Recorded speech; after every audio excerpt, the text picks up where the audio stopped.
ఒకసారి చూద్దాం మా ఇలా పంచాది పాడైపోను బాగుందిగా.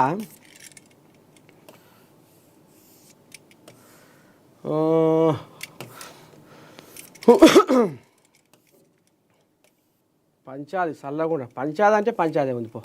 ఎక్కడవా ఇది మరి అడ్లూరి కథ ఏమాయరు ఇక అది ఎడమని దొరకలేదు.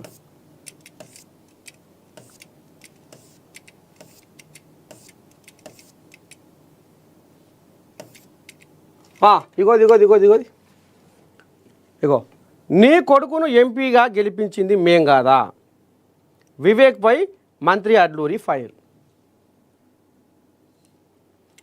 కులం ఆధారంగా తనపై కుట్రలు విమర్శలు చేయిస్తున్నారు అని మంత్రి వివేక్ వెంకటస్వామి కీలక వ్యాఖ్యలు చేసిన విషయం తెలిసింది.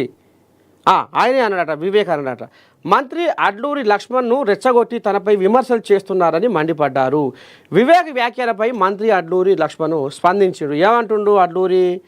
ఆదివారం సాయంత్రం ఆయన ఓ మీడియా ఛానల్లో ప్రతినిధితో మాట్లాడుతూ ముగిసిన వివాదాన్ని వివేక్ మళ్ళీ తెర మీదకి తెస్తున్నారు, ఇక నేను ఏం మాట్లాడను, వివేక్ అంశాన్ని అధిష్టానం చూసుకుంటుంది, వివేక్ వ్యాఖ్యలు ఆయన విజ్ఞతకే వదిలేస్తున్నా, వివేక్ కొడుకును ఎంపీగా గెలిపించింది ఎవరో ఆయనకు కూడా తెలుసు, ఎవరిని అవమానిస్తున్నారో చర్చకు సిద్ధం అని వివేక్కు అడ్లూరి లక్ష్మణ్ సవాల్ చేశారు. అరే మొన్న పీసీసీ పెబ్బ ఒక పని చేయవలసి ఉండడం మర్చిపోయిండో ఏమో, నన్ను అడిగినా చెప్పదు పీసీసీ పెబ్బ మహేష్ కుమార్ గౌడ్కు. అరే పంచాది ఒడిపించేటోడివి ఎట్లా ఒడిపియాలే? ఇప్పుడు అదే మొన్న పొన్నానికి ఈయనకు పంచాది అయిందిగా, ఆయన పొన్నమాట ఈయన ఏదో అన్నాడట, అది మనసులో పెట్టుకొని ఇంక ఒకటి అడుగున మొత్తం సంఘాలే మొత్తం కదిలినాయి. ఎంఆర్పిఎస్ సంఘాలు మందకృష్ణ మాదిగ కూడా అగ్గి మీద గుగ్గిరవై మండిపడ్డాడు.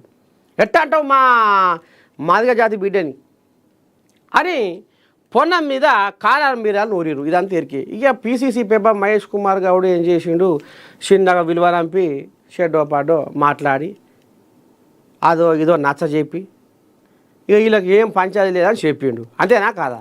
అయిపోయింది. ఇక బువ్వ కూడా తినబెట్టిండు, ఇంత పగటి బువ్వ కూడా తినబెట్టిండు. మళ్ళీ ఇద్దరిని ఒకటే కాడ కూర్చోబెట్టిండు.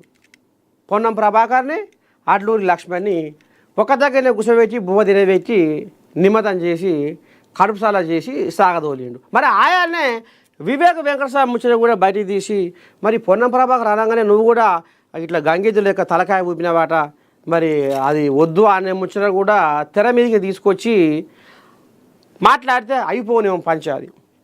ఈయన పొన్నం ప్రభాకర్ అనగానే ఈయన కూడా అన్నట్టుగా సై కొట్టిండట. ఇక అది కూడా ఇప్పుడు ఈయన మనసులో ఉంది. మొన్ననే ఈ పంచాయతీ ఒడిపిస్తే అయిపోగా పీసీసీ పెబ్బ మహేష్ కుమార్ గౌడ్ సారు ఏం సకదానం, మీకు సకదానం తోటి ఏమో ఆడ ఉరుకులో పెట్టి ప్రచారం చేసుకుంటున్నారు. ఇక మీ దాంట్లోనేమో కచ్చపేచ వ్యవహారం అవుతుంది సారు. ఇక మొన్ననే మాట్లాడితే అయిపోవు, ఇక మరి అది కొంత మనసులో పెట్టుకొని ఇప్పుడు ఈయనే ఇక వివేక్ అంటే పడ్డాడు. ఎట్లా ఇప్పుడు పొన్నం ప్రభాకర్ సారి చెప్పిండు, బహిరంగంగా క్షమాపణ చెప్పిండు, క్షమాపణ కోరుతున్నా అన్నాడు. ఆ వీడియో కూడా మొత్తం విడుదల చేసిర్రు. వివేక్ కూడా ఎందుకు చెప్పడా అని పడ్డదో ఏమో అడ్లూరికి.